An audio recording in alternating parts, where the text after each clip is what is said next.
எல்லாம் அறிந்தவன் நம்ம குலதெய்வங்க மட்டும்தான். குலதெய்வம் கோயிலுக்கு போகும்போது கண்டிப்பாக 2 விஷயம் பண்ணணும். இப்போ நான் ஒன்று சொல்ல போகிறேன். ஒன்று நீங்கள் குலதெய்வம் கோவிலில் பண்ண வேண்டியது.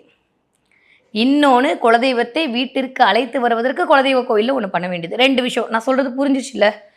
நீங்கள் குலதெய்வம் கோயிலுக்கு போகும்போது முதல்ல நீங்கள் பண்ண வேண்டியது என்னென்னா, உங்கள் வீட்டிலேருந்து வெல்லம் வாங்கிட்டு போங்க. வெல்லமும் பச்சரிசியும் கண்டிப்பாக உங்கள் குலதெய்வம் கோயிலுக்கு கொண்டு போங்க. கொண்டு போய் அங்கே குலதெய்வம் கோயில் பாதத்தில் வச்சு வழிபாடு உங்கள் முறைப்படி நீங்கள் வழிபாடு செஞ்சு தேங்காய் வாழைப்பழம்லாம் உடச்சிட்டு அந்த வெல்லத்தை சுக்கு நூறாக இடித்து முடியும். உங்களுக்கு அந்த மாதிரி பழக்கம் இருக்குது அப்படின்னா சக்கரை பொங்கல் நெய்வேத்தியம் பண்ணி சாமிக்கு படைங்க.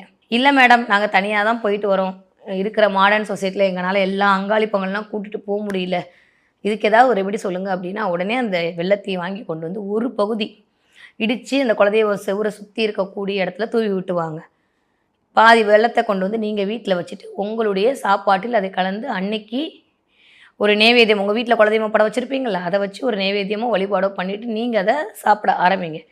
இது ஒரு மெத்தடு. இன்னொன்று நான் இப்போ சொல்கிறது கண்கூடான பலனை தரக்கூடிய ஒரு விஷயம். இலுப்ப எண்ணெய். உங்கள் குலதெய்வத்தை வசியம் பண்ணணுன்னா ஒரே ஒரு ஆள் தான் வேணும். யாருன்னா இலுப்ப எண்ணெய்.